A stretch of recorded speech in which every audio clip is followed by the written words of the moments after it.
Hello and welcome. Short, sweet, grab a file. This video is in association with Are You Stupid? I just have one video out. Who in the right mind is going to approach me for sponsorship? So, it seems that DC is determined to bring changes to comic book industry and I am absolutely loving it. For a long time now, comics seem to have become event centric. Sometimes major event is either happening or leading to it. At such time, it's kind of relaxing to see some nice stories that are not concerned with continuity or have to lead to something major. Now they just seem to be focusing on telling good stories without being tied down with all the extra baggage. This is particularly relevant with what DC has been doing since the lockdown period has started. All the setup for a comic book series that nobody is even aware is coming out. This is DC's Ghosts. Originally, Ghosts was an anthology series like Tales from the Crypt, which was created by Leo Dorfman. I am pretty sure I am butchering that name pretty spectacularly. And published by DC from 1971 to 1982 for 100 odd issues. It has been revived recently as a part of the Digital First label. Ghosts was focused on telling horror stories, generally separate from rest of the universe without the involvement of any major DC character. So I am sure when reviving it, DC has kept it all in mind and is in no way going to God damn it! On the cover of the first fucking issue, they stick Spectre. No worries, it must be to draw in the big crowds. I don't know what crowd Spectre is drawing, but still. I am sure from the next issue, they'll be back to the original form and it will all be nice and easy and son of a bitch, they got Constantine on it. Constantine already has its own book. Why? We then see Detective Jim Corrigan, the alter ego of Spectre, doing something other than making Batman's life miserable, investigating this death. One of the officers finds an ID in the pocket of the old woman, which belongs to a 25-year-old. So he immediately jumps to the conclusion that this has to be the victim's. The victim is in no way the mother or any such relative of the woman in the ID. It would make sense for Corrigan, who deals with mystic side, to jump to this conclusion, but not for this bumbling buffoon. Anyway, this sends Corrigan's Spectre sense, if it even is a thing, tingling. He lets himself into her apartment, the contents of which doesn't match the victim's apparent age.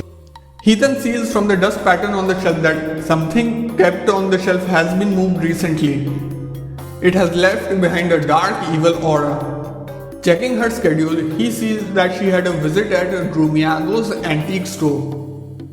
He visits there and meets apparently with the owner's grandson. He tells him the victim had bought a clock but returned it soon after as it was not keeping time properly. Clearly, the woman hasn't heard about caveat emptor principle. For those of you who don't know, firstly, get an education, man, and secondly, Google it. You have internet. Corrigan takes the clock away on pretext of getting it tested at the forensic lab.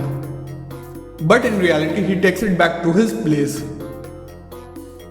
Back at his place, Corrigan senses the clock has a dark magic. We get it, emo boy. No need to beat us repeatedly on the head with it. He finally notices the clock is running backwards and feels his life energy draining. He manages to get away by turning into Spectre and goes to confront Drumiago, all the while monologuing. Does he really have to proclaim all his thoughts loudly? On confronting Drumiago, he asks why does he need to drain people's life force? When Drumiago says he uses it as sustenance does one of the best detective who is also familiar with occult figured out he's not the grandson but Ivan Drumiago, the owner himself. Drumiago drags Spectre to his clock realm, which is filled with irritating tick-tock sound. Maybe this is why governments are looking to ban TikTok all over the place. Anyway, in this realm we see Spectre is getting weak as if he is aging. So it turns out Spectre is not immune to the effects of time. So, coming soon to a comic store near you, Marvel presents Old Man Spectre. Wait.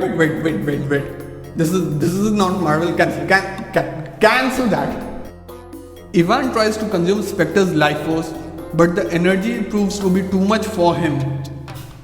If I were to take his food analogy further, it would be equivalent to jumping from surviving on berries to trying to eat a whole elephant at once. So breaking free, Spectre proclaims Ivan to be guilty. Wait a minute! Guilty. Motherfucker! You just reminded me of Ghost Rider movie. Years of therapy down the drain. Not cool. Not cool, DC. Spectre sentences Ivan to death and turns the clock machinations on him, draining him of his life force. And that's it for the first issue of DC's Ghost. There's also a second issue out, but since it is a new issue and it came out very recently as I am recording this, I won't be going into it for now. Especially at a time when comic book needs their sales to survive as an industry. And now for the standard YouTube outro. You know what I am talking about. You are not new to YouTube. So Do it. and I'll see you all later.